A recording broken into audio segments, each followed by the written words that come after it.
जय हिंद सभी दोस्तों को। और आज के करंट अफेयर्स में आप सभी का स्वागत है।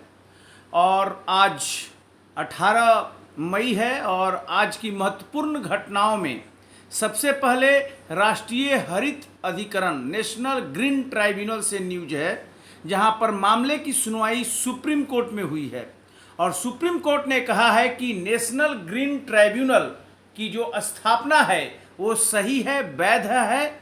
मामला ये था कि नेशनल ग्रीन ट्राइब्यूनल के फैसलों का सीधे सीधे सुप्रीम कोर्ट में अपील करने का प्रावधान था। तो सुप्रीम कोर्ट में ये कहा गया कि इसकी स्थापना का जो नियम है, एक्ट है, वो सही नहीं है, क्योंकि हाई कोर्ट को बाईपास किया जा रहा है। एनजीटी यानी नेशनल ग्रीन ट्राइब्यूनल के फैसले को सीधे सुप्रीम कोर्ट में अगर अपील किया जाएगा तो फिर हाई कोर्ट साइडलाइन हो जाता है। लेकिन सुप्रीम कोर्ट ने आज स्पष्ट कर दिया है कि इससे स्थापना की वैधता खत्म नहीं होती है, यह स्थापना वैध रहेगा। यानी एनजीटी की फैसलों को सीधे सीधे एससी यानी सुप्रीम कोर्ट ऑफ इंडिया में अपील किया जा सकता है, हाई कोर्ट में नहीं। जो दूसरा महत्वपूर्ण न्यूज आया है वो मध्य प्रदेश से है, जहां पर ओबीसी आरक्षण पर सुप्रीम कोर्ट ने फैसला दिया है और कहा है कि मध्य प्रदेश में जो पंचायत और स्थानीय निकाय के चुनाव होंगे वो ओबीसी आरक्षण के साथ होंगे। आज बुधवार को ये फैसला दिया, सुप्रीम कोर्ट ने गो अहेड दिया और कहा कि राज्य चुनाव आयोग जो कि पंचायत चुनाव करने के लिए रेस्पॉन्सिबल है, एक संवैधानिक बॉडी है, एक हफ्ते में पंचायत चुनाव का नोटिफिकेशन जारी करे। इससे पहले 10 मई को सुप्रीम कोर्ट ने बगैर ओबीसी आरक्षण के ही चुनाव कराने को कहा था, जिस पर राज्य सरकार ने सुप्रीम कोर्ट में संशोधन याचिका दायर करते हुए ओबीसी आरक्षण के साथ पंचायत चुनाव कराने की बात कही थी। अब ग्रीन सिग्नल दे दिया है सुप्रीम कोर्ट ने मध्य प्रदेश की सरकार को कि आप ओबीसी आरक्षण के साथ सीधे पंचायत चुनाव करवा सकते हैं। ये आज का महत्वपूर्ण न्यूज है।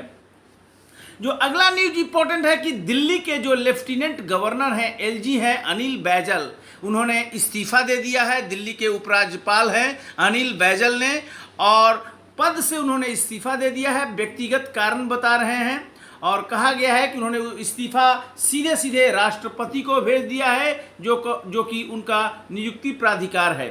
अनिल बैजल करीब 5 साल 4 महीने दिल्ली के उपराज्यपाल रहे और इस प्रकार अचानक उन्होंने इस्तीफा दे दिया है।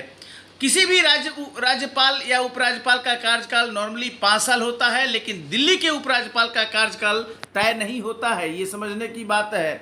31 दिसंबर 2016 को नजीब जंग की जगह अनिल बैजल को उपराज्यपाल नियुक्त किया गया था और अब उन्होंने राष्ट्रपति को त्याग पत्र दे दिया। 5 साल 4 महीने ये उपराज्यपाल रहे हैं। उपराज्यपाल के तौर पर उनका कार्यकाल 5 साल 31 दिसंबर 2021 को पूरा हो गया था, क्योंकि मैंने जैसे बताया उसका कार्यकाल निश्चित नहीं होता। सभी को पता है केजरीवाल सरकार के साथ इनका जो अनिल बैजल का जो रिलेशन था उतना अच्छा नहीं था, लेकिन कार्यकाल चल रहा था। ये अनिल बैजल हैं लेफ्टिनेंट गवर्नर दिल्ली, जो कि अब रिजाइन कर दिए हैं। अब सरकार को, भारत की सरकार को दिल्ली में नया उपराज्यपाल नियुक्त करना होगा। आज 18 मई की एक बड़ी घटना यह है कि 1974 में आज के दिन भारत ने दुनिया में शांति व्यवस्था के लिए पहला परमाणु विस्फोट पोखरण में किया था। जी हाँ, पोखरण राजस्थान में है और 18 मई 1974 को भारत ने परमाणु परीक्षण किया था। तब देश की प्रधानमंत्री इंदिरा गांधी थी। बुद्ध मुस्कुराए या बुद्धा स्माइल इसका नाम था। 18 मई 1974 के परमाणु परीक्षण का 45 साल पहले बुद्ध पूर्णिमा 18 मई 1974 को थी और ये दिन भारत के लिए गौरवशाली दिन था। उस दिन बुद्ध पूर्णिमा थी और आज 18 मई को भी बुद्ध पूर्णिमा का ही समय है। और भारत ने पोखरण में ही दूसरा परमाणु परीक्षण किया था 1998 में 11 मई को और फिर 13 मई को। इसको शक्ति नाम दिया गया था, लेकिन आज 18 मई 1974 का ये दिन है और उस समय इंदिरा गांधी थी। 18 मई 1974 जब भारत ने पोखरण में पहला परमाणु परीक्षण किया था। तो ये इम्पोर्टेंट दिन है भारत के लिए, बहुत इम्पोर्टेंट दिन माना जाता है, क्योंकि पोखरण के मलका गांव के सूखे कुएं में पहला परीक्षण ये किया गया था। तो ये इम्पोर्टेंट है, कई बार ये पूछा जाता है।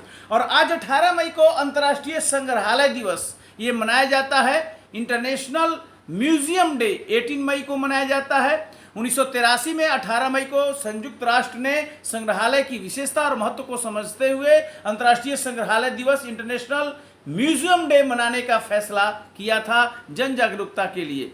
1983 में ये हुआ था और इस प्रकार लगातार ये मनाया जाता है अंतर्राष्ट्रीय म्यूजियम डे। और 2021 का जो थीम था वो था कि संग्रहालयों का भविष्य पुनर्प्राप्त करें और पुनर्कल्पना करें। 2022 का थीम है 3 लेंसों के माध्यम से समुदायों में सकारात्मक परिवर्तन, संग्रहालयों की शक्ति 2022 का ये थीम है। तो ये इम्पोर्टेंट बात है। और आज सिक्किम जो है 47th स्टेटहुड डे मना रहा है। ये इम्पोर्टेंट बात है, सिक्किम का राज्य स्थापना आज दिवस है।